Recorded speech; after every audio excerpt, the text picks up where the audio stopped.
आगे कुछ भी बातचीत करने से पहले आप अपने स्क्रीन पर इस तस्वीर को देखिए और आपको दिखेगा कि कुछ बच्चे जो हैं वो सरकारी विद्यालय में पढ़ रहे हैं और सामने स्मार्ट क्लास का स्मार्ट बोर्ड लगा हुआ है जिस पर कंप्यूटर के माध्यम से पढ़ाई हो रही है।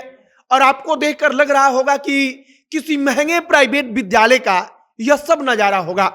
लेकिन अगर राष्ट्रीय जनता दल के पास बिहार का शिक्षा विभाग है और हम शिक्षा विभाग में खराबी के लिए तेजस्वी यादव को कोसते हैं, तब अगर बिहार के सरकारी विद्यालय में कुछ अच्छा होता है जो महंगे प्राइवेट विद्यालयों में होता है, तब निश्चित तौर पर तेजस्वी यादव की तारीफ भी करनी चाहिए। और हर चीज को नकारात्मक तरीके से देखने के बजाय थोड़ी सी सकारात्मकता की ओर बढ़ना चाहिए और यह सोचना चाहिए कि कम से कम बिहार के सरकारी विद्यालय में कहीं से शुरुआत तो हुई है। सरकारी विद्यालय के क्लासरूम में एक बड़ा सा बोर्ड लगा हुआ है जो कोई साधारण सा बोर्ड नहीं है बल्कि डिजिटल बोर्ड है और उस बोर्ड पर डिजिटल पेन से पढ़ाई होती है। तथा आज के समय में जब दुनिया आर्टिफिशियल इंटेलिजेंस के जरिए आगे बढ़ रही है, तब बिहार के बच्चे पीछे ना छूटे, इसके लिए पूरा प्रबंध किया गया है। और सरकारी विद्यालय का यह नजारा देखकर यकीन मानिए कि किसी को विश्वास नहीं होगा, लेकिन अगर ऐसा कुछ हुआ है तो कहना पड़ेगा कि तेजस्वी ने और उनकी पार्टी ने, जिसके पास शिक्षा विभाग है, उसने कर दिखाया है। बाकी नमस्कार, मेरा नाम है मोहित कुमार सिंह और आप देख रहे हैं हमारा विशेष कार्यक्रम एक्सप्लेनर। यह वीडियो रैपिडो ऐप के द्वारा प्रायोजित है। अगर आप कॉलेज ऑफिस अपनी बाइक से जाते हैं और एक्स्ट्रा पॉकेट मनी कमाना चाहते हैं तो रैपिडो पर अपनी बाइक को लिंक करके कैप्टन बनिए और राइड शेयर करके कॉलेज ऑफिस जाइए। डाउनलोड करने से लेकर राइड लेने तक की सारी प्रक्रिया आपको अपने स्क्रीन पर दिख रही होगी। कॉलेज ऑफिस के बाद भी आप रैपिडो पर राइड लेकर 100 रुपए प्रति घंटे के हिसाब से कमाई कर सकते हैं।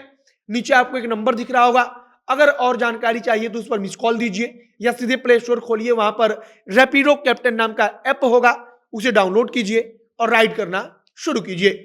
अब वापस आते हैं हम अपने खबर पर। अगर सही तौर पर कहा जाए तो हमने सोचा नहीं था कि बिहार के सरकारी विद्यालयों में इतनी जल्दी डिजिटल बोर्ड लगेगी और इस रूप में वहां पर पढ़ाई होने लगेगी कि इंटरनेट के जरिए बच्चे वहां पर पढ़ाई करेंगे। लेकिन तमाम बुराइयों को किनारे छोड़कर अगर इस बात को देखा जाए तो वाकई में यह बेहद सकारात्मक कदम है और इसे सकारात्मक रूप में देखना भी चाहिए। जब बिहार के जमुई के किसी सरकारी विद्यालय में ऐसा होता है, तब राष्ट्रीय जनता दल के ऑफिशियल फेसबुक पेज पर एक लंबा चौड़ा पोस्ट लिखा जाता है और पूरा का पूरा वीडियो बनाकर डाला जाता है, जिसमें दिखता है कि कैसे पूरे के पूरे क्लासरूम का नजारा बदल चुका है और वहां के बच्चे अब 3D और आर्टिफिशियल इंटेलिजेंस के जरिए पढ़ाई कर रहे हैं। राष्ट्रीय जनता दल की तरफ से पोस्ट डालते हुए लिखा गया है कि अब बिहार के सरकारी स्कूलों में कॉपी कलम के साथ डिजिटल पेंसिल व बोर्ड, 3D एनिमेशन और आर्टिफिशियल इंटेलिजेंस की मदद से शिक्षण को और प्रभावी और पाठ्यक्रम को और रुचिकर बनाया जा रहा है। गुणवत्तापूर्ण शिक्षा पर है हर बच्चे का अधिकार, यह नारा लिखा गया है और इसके बाद लिखा गया है कि इसी सोच के साथ शिक्षण में नई तकनीकों के प्रयोग को बढ़ावा दे रही है बिहार सरकार। बिहार के सरकारी विद्यालयों की शिक्षा केवल पाठ्य पुस्तकों तक ही सीमित ना रहे, यह सुनिश्चित करने के लिए अब नित्य नए प्रयास किए जा रहे हैं। जमुई के एक सरकारी स्कूल का स्मार्ट क्लास, वहां पर नीचे जो नया स्मार्ट क्लास बना हुआ है, जिसमें वहां पर जिसको कहते हैं कि इंटरेक्टिव पैनल, वो LED डिस्प्ले लगा हुआ है, जिस पर जाकर के डिजिटल कलम से अगर बच्चे या टीचर कुछ लिखेंगे तो उस पर लिखा जाएगा, वो तुरंत खत्म हो जाएगा। अगर बच्चों को मान लीजिए कि वीडियो दिखाकर कुछ समझाना हो तो उस पर तुरंत वीडियो चलेगा, उसमें इंटरनेट वगैरह सब कुछ की सुविधा होती है। और अगर हम साफ शब्दों में कहें तो समझिए कि वो पूरा का पूरा एक कंप्यूटर है, उसका डिस्प्ले बहुत बड़ा है जो बिल्कुल बोर्ड की तरह है और उसी पर अब बच्चों की पढ़ाई हो रही है।